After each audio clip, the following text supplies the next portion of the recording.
கிறிஸ்துவுக்குள் அன்பான தேவனுடைய பிள்ளைகளே, இயேசு கிறிஸ்துவின் நாமத்தில் உங்களை வாழ்த்துகிறேன். ஒவ்வொரு நாளும் ஆசீர்வாதமான வார்த்தைகளை உங்களுக்கு கொடுக்க நினைக்கிறேன். அதே நேரத்தில் சில வேளைகளில் தேவன் உணர்த்துகிற சில எச்சரிப்பின் வார்த்தைகளையும் சொல்ல கடமைப்பட்டிருக்கிறேன். இன்றைக்கும் ஆண்டவர் ஒரு அழகான அவசியமான ஒரு எச்சரிப்பின் வார்த்தையை நமக்கு தருகிறார். இந்த வார்த்தைகளையும் நாம் கேட்கும் பொழுது நமது இருதயமானது கர்த்தரிடமாக திரும்பும், கர்த்தருக்கு பயப்படும், கர்த்தருடைய வழிகளில் நடப்பதற்கு நம்மை அர்ப்பணிக்கும். பாருங்கள், தேவனுடைய வசனம் சொல்லுகிறது. எரேமியா தீர்க்கதரிசன புஸ்தகம் 15ஆம் அதிகாரம் 1ஆம் வசனத்தை பாருங்கள். கர்த்தர் என்னை நோக்கி, மோசேயும் சாமுவேலும் என் முகத்துக்கு முன்பாக நின்றாலும் என் மனம் இந்த ஜனங்கள் பட்சமாய் சாராது. இவர்கள் என் முகத்தை விட்டு புறப்பட்டு போகும்படி இவர்களை துரத்தி விடு. நல்லா கவனிங்க, இஸ்ரவேல் ஜனங்களை தேவன் அளவுக்கு அதிகமாக நேசித்தார் என்று பார்க்கிறோம். இஸ்ரவேல் ஜனங்களிடத்துல கர்த்தர் பட்சமாக இருந்து அவர்களை விசாரித்தார் என்று பார்க்கிறோம். இஸ்ரவேல் ஜனத்தை எந்த ஜாதிக்கு முன்பதாக தேவன் விட்டு கொடுக்காமல் அவர்களுக்கு முன்பதாக மற்ற ஜாதிகளை மடங்கடித்தார் என்றும் பார்க்கிறோம். அப்படிப்பட்ட இஸ்ரவேல் ஜனங்களை குறித்து இங்கு எரேமியா தீர்க்கதரிசனிடத்தில் கர்த்தர் சொல்லும் பொழுது, இவர்கள் என் முகத்துக்கு முன்பாக இருக்காதபடிக்கு இவர்களை துரத்தி விடு. என் மனமானது இவர்களை வெறுக்கிறது, இவர்களை நேசிக்கவில்லை என்று சொல்லுகிறதை பார்க்கிறோம். யோசித்து பாருங்க, தம்முடைய சொந்த ஜனம் என்று கர்த்தரால் சொல்லப்பட்ட இஸ்ரவேல் ஜனங்கள் இன்றைக்கு தேவனால் புறக்கணிக்கப்பட்டவர்களாக, வெறுக்கப்பட்டவர்களாக, துரத்திவிடப்படுகிறவர்களாக இருக்கிறார்கள். காரணம் என்ன? இஸ்ரவேல் ஜனங்கள் தேவனை நம்பவே இல்லை. தங்கள் வாழ்க்கையில் போராட்டங்கள் வரும் பொழுது, சஞ்சலங்கள் வரும் பொழுது, தோல்விகள் வரும் பொழுது, சில தவிப்புகள் வரும் பொழுது தேவனுக்கு விரோதமாய் முறுமுறுத்தார்கள் என்று வேதம் சொல்லுகிறது. தேவனை விசுவாசிக்காமல் போனார்கள் என்று வேதம் சொல்லுகிறது. தேவனுக்கு முதுகை காட்டி அந்நிய தெய்வங்களை நாடி போனார்கள் என்று வேதம் சொல்லுகிறது. யோசித்து பாருங்க, ஒரு போராட்டத்தில், உபத்திரவத்தில், நெருக்கத்தில் கர்த்தரிடத்தில் வந்து, கர்த்தரிடத்தில் காத்திருந்து, கர்த்தரிடத்தில் மன்றாடி அவருடைய கிருபையின் ஆசீர்வாதத்தை பெற வேண்டிய ஜனங்கள் சோதனைகளும் போராட்டங்களும் வரும்பொழுது கர்த்தரை விட்டு பின்வாங்கி போகிற ஒரு மோசமான இருதயம் உடையவர்களாக இருந்தபடியினால் கர்த்தர் பொறுத்து பார்த்துட்டு சொல்றாரு, எப்பா, மோசேயும் சாமுவேலுமே எனக்கு முன்னாடி வந்து நின்னாலும். அப்போ யோசித்து பாருங்க, மோசேயினுடைய காலத்தில் ஒரு விசை கர்த்தர் இஸ்ரவேல் ஜனங்களை பார்த்து சொல்லுவார், மோசே நீ கொஞ்சம் நவுளு, ஒரே அடியில் ஒருத்தனை கொல்ற மாதிரி இந்த இஸ்ரவேல் ஜனங்களை கொண்டு விடுவேன் அப்படிம்பார். ஒன்றை பெரிய ஜாதி ஆக்குறேன் அப்படிம்பார். அப்போ மோசே சொல்லுவார், ஆண்டவரே வேண்டாம்ப்பா, ஒருவேளை நீர் அப்படி இந்த ஜனங்களுடைய பாவத்தை மன்னிக்காமல் போனால் என் பெயரை ஜீவ புஸ்தகத்திலேருந்து கிறுக்கி போட்டுரும். அப்போ யோசித்து பாருங்க, மோசேக்கும் தேவனுக்கும் இடையில எவ்வளவு அருமையான உறவின் பிணைப்பு, எவ்வளவு ஒரு அண்டர்ஸ்டாண்டிங், எவ்வளவு ஒரு பற்றுதல் இருந்திருக்குங்கிறத பாருங்களேன். மோசே சொன்னா கர்த்தர் கேட்பார், கர்த்தர் சொல்றதை தான் மோசே பேசுவார். What a bondage! யோசித்து பாருங்க, அவ்வளவு பெரிய மகிமை நிறைந்தவராய் மோசே வாழ்ந்தார். அந்த மோசேயே எனக்கு முன்னாடி வந்து நின்னாலும் இந்த ஜனங்களுக்கு நான் மன்னிக்க மாட்டேங்க. அப்போ எந்த அளவுக்கு கர்த்தருடைய இருதயம் காயப்பட்டு இருக்கும், வேதனைப்பட்டு இருக்குங்கிறத பாருங்க. பிரியமானவர்களே, நம்ம எல்லாருமே விடா கொண்டனும் கொடா கொண்டனும் தான், தெரியுமா? நம்ம எல்லாருக்கும் வெண்கல நெத்தி தான் இருக்கு. ஆமாம், நம்ம எல்லாருடைய இருதயமும் எவ்வளவு கடினப்பட்டு இருக்கு தெரியுமா? நம்ம தேவனிடத்தில் அன்பு கூறுகிறது போல கூர்ந்துட்டு சில அநியாயத்தை செய்வோம். பார்த்துருக்கீங்களா? என் ஃப்ரெண்டு ஒருத்தர் ஒரு ஆவிக்குரிய சபையில் பெரிய விசுவாசி. ஆனால் இந்த கவர்மெண்ட்டை ஏமாத்துகிற காரியத்தை நிறைய செய்வார். நான் சொல்லுவேன், இப்படி செய்யறியப்பா, அநியாயம் பண்ணுறியப்பாம்மே, நமக்கு எது ஃபேவரட்டோ அதை தானே செய்யணும் அப்படிமா. அப்போ யோசித்து பாருங்க, நான் சொல்லுவேன், நீ கர்த்தருடைய பிள்ளைமே, அதை இதுக்குள்ளே கொண்டு வராதே. பிஸ்னஸ் வேற, ஆலயம் வேற, விசுவாசம் வேற, பிஸ்னஸ் வேறம்மா. அதாவது அவன் இருதயத்தை ரெண்டாக பிரித்து வச்சுருக்கான். ஒரு இருதயம் பிஸ்னஸ்க்காக மட்டும் செயல்படும், இன்னொரு இருதயம் குடும்பத்துக்கும் ஊழியத்துக்கும் விசுவாச வாழ்க்கையில், அது வேற. அவன் சொல்லுவான், பிஸ்னஸ்க்குள்ள வரும்போது ஒரு இருதயத்தை கலத்தி வச்சுட்டு வந்துடுவேன், அன்பு பொறுமை, சகிப்புத்தன்மை, உண்மை, உத்தமம், அந்த இருதயம்லாம் பிஸ்னஸ்க்குள்ள வராது.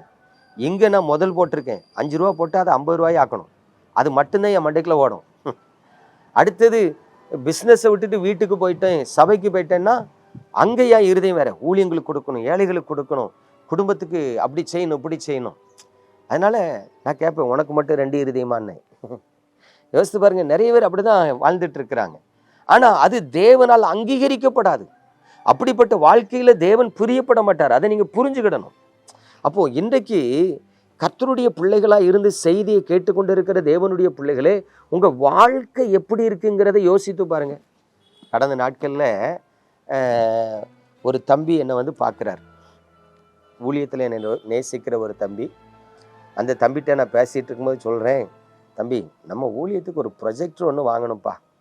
உனக்கு உலக பிரகாரமாக எவ்வளோ பணக்காரங்களை தெரியும், யார்ட்டையாவது ஒருத்தர்கிட்ட கொஞ்சம் ஒரு சப்போர்ட்டு கேள, நம்ம ஊழியத்துக்கு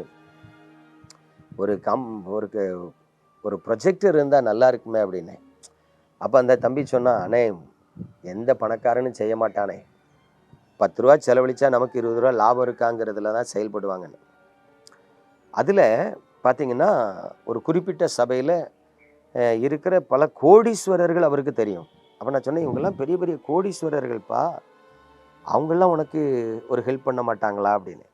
அப்போ அவன் சொல்கிறான், அந்த சபையில் தேர்தல் வந்துச்சுன்னா எனக்கு தெரிஞ்ச ஒரு மனுஷன் 20 கோடி வரைக்கும் செலவு பண்ணுவார். 20 கோடி செலவழித்து அந்த எலெக்ஷனில் அவர் ஜெயிச்சு வரணும்னு நினைப்பார். அப்படின்னா கிட்ட 20 கோடி செலவு பண்ணுவாங்களான்னு பண்ணுவாரே அப்படின்னா. அப்போ அந்த மனுஷன் ஊழியத்துக்கு செய்ய மாட்டார். ஊழியத்துக்கு செய்கிறதுனால அவருக்கு என்ன லாபம்?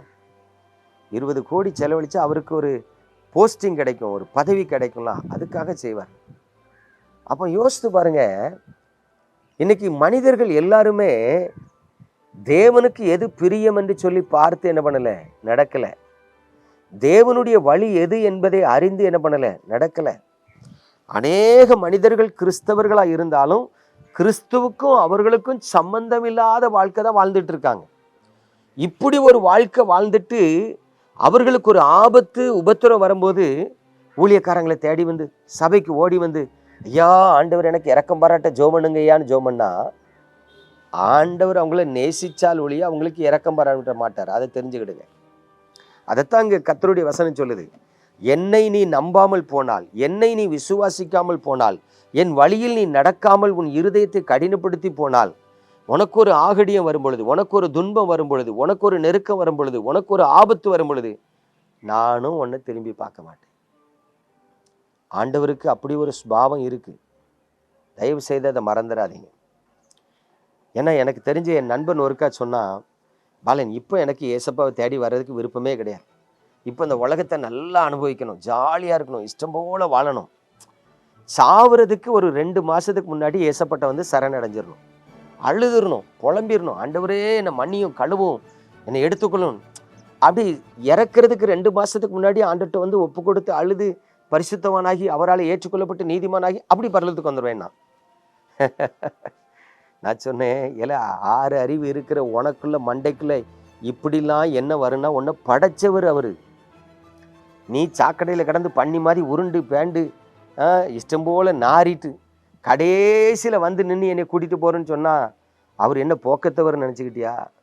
வசனம் சொல்லுது, நீங்கள் உங்களை ஆபிரகாமின் பிள்ளைகள்னு சொல்லி கொள்ளாதிருங்க.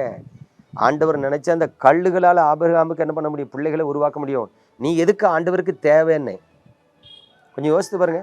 இஷ்டம் போல வாழ்வாராம், குடிப்பாராம், வெறிப்பாராம், வேசித்தனம் பண்ணுவாராம், தாறுமாறாக வாழ்ந்துட்டு சாவு போகிற நேரத்தில் வந்து ஆண்டவரே என்னை மன்னிச்சுக்கிடும், என்னை பரலோகத்துக்கு ஏற்றிடும், எதுக்கு உன்னையை கொண்டு வரணும், எதுக்கு உன்னை ஏற்றுக்கொள்ளணும்?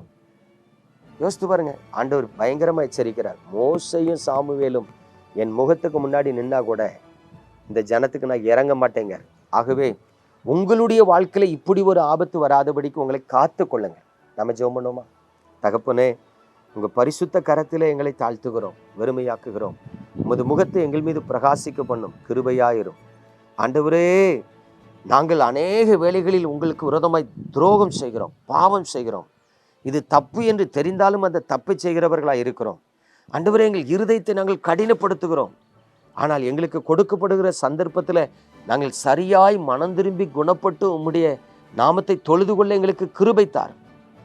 அதிகமாய் உம்மை விட்டு விலகி போகாதபடி காத்துக்கொள்ளும். ஒருவேளை அன்றைக்கு இஸ்ரவேல் ஜனங்களை பார்த்து கர்த்தர் சொன்னது போல ஒரு ஆண்டவரே எச்சரிப்பு எங்களுக்கு வந்து விடாதபடி எங்களுக்கு இரக்கம் பாராட்டும். நீர் எங்களை கைவிட்டு விடாதபடி உமது முகத்தை எங்கள் மீது பிரகாசிக்க பண்ணும். இந்த செய்தியை கேட்கிற ஒவ்வொருவரும் சரியாய் மனம் திரும்பி குணப்பட கிருபைத்தார். இயேசு கிறிஸ்துவின் அன்பின் நாமத்தில் ஸ்தோத்தரித்து ஜெபிக்கிறோம் நல்ல பிதாவே, ஆமென்.